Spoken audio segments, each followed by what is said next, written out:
Well, yeah, I've already said some things about their accents, so let's see, where do we begin with? But enjoyed the music that's already been played tonight. The Gambler reminds me of a different Kenny Rogers movie, Shoe, I remember seeing when I was a kid at a drive-in. It was Six Pack, where he played a race car driver, and a bunch of orphans were his mechanics team. I don't know if The Gambler was ever released to theaters, though. I mean, it was a big deal, but I remember seeing Six Pack, and I haven't seen many drive-ins since that age. I was only 8. But they're kind of hard to find now anyway. And then the other song I liked hearing was Wagon Wheel, which I found out originally was a Bob Dylan song, but it was more famously performed by other people. I had to have people tell me that when I heard the Darius Rucker version, ex-frontman of Hootie and the Blowfish. Somebody played a recorded version of that when I was at the State Fair one year. Seems to happen all the time with Bob Dylan, with his songs seem to be better known than other people perform them. Like All Along the Watchtower, Jimi Hendrix performed that one. I saw Bob Dylan in concert at the former Saints Stadium, Midway Stadium, but I was there to see Willie Nelson. I knew Willie's music better than Bob's. Yes, I am wearing a St. Paul Saints hat. I went to a game this week, and I went to Saturday's game. And while I was there, it was after the game had ended, I was in the bathroom taking care of things, and then some idiot came in and said, Michael Jordan, best basketball player ever, not Steph Curry. One, it's a bathroom. Please don't talk to me. That's breaking code. 2, you're at a baseball game. Nobody cares. You know what I like about baseball games? Not having to hear about other sports.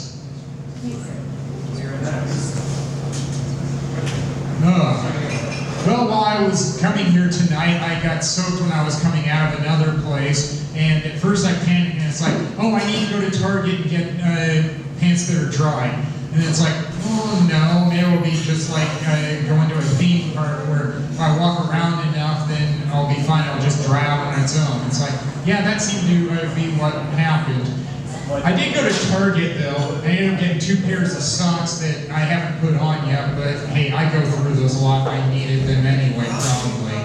And they have cool socks there anyway. They had one that reminded me of Route 66 because it had a car and a road sign on it. So it's like, yeah, I'm definitely getting that one. Also reminds me of one of the things my mom would say when I was young, which was, you'll catch your death in pneumonia, which I guess meant she didn't want us being in wet clothes for too long. So do you think I really wanted to be tonight either? I probably won't take my leather coat to work tomorrow though. That one is still very wet and I kind of expected that to happen. Now how do I follow that up? With something good, yeah. I did that one. Oh, yes, my sister. Somebody did a nanny joke recently, and it reminded me of how my sister went to nanny school in eastern Iowa and flunked out. And it's like, I didn't even know they had nanny schools until my sister decided to go to one. The thing I remember was, before she went to one, she was sent a video from another nanny school that was in Beverly Hills. And the woman on it was bragging about how she was the nanny for Sybil Shepherd, who was on different shows like Moonlight with Bruce Willis. And it's like, I wouldn't necessarily brag about working for Hollywood personalities. They've got to be the toughest ones to work for. I brag about the ones that paid me the most, and it's not necessarily them.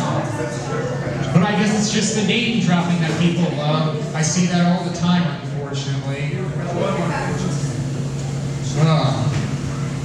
I run into different people all the time at bars too, and I don't understand why people don't let me live my life, let me be me.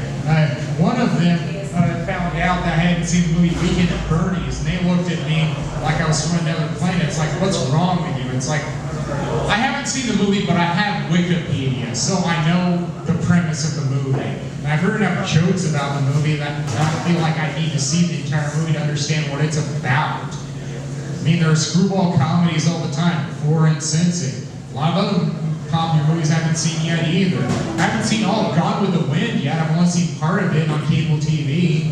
I haven't seen Titanic yet. I haven't seen Argo yet either. That Ben Affleck movie about the Iran hostage crisis. It's a good movie. I'm sure it is, but I was in a relationship and she wanted me to see it with her and I said no. There's no mystery in the ending, same as Titanic.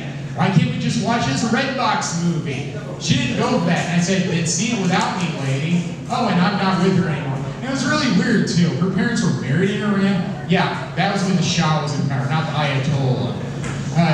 And she had nostalgia for a country that she had never visited.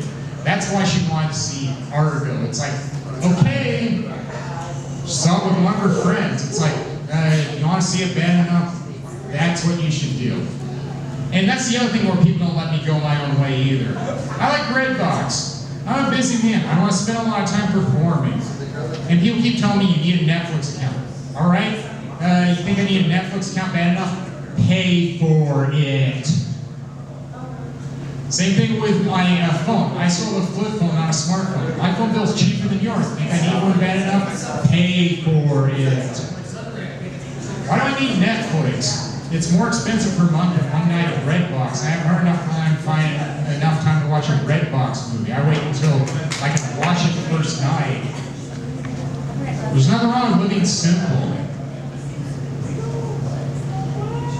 But hey, thanks for the warning for those who keep wanting to tell me how to live my life. I've ended friendships over that one before.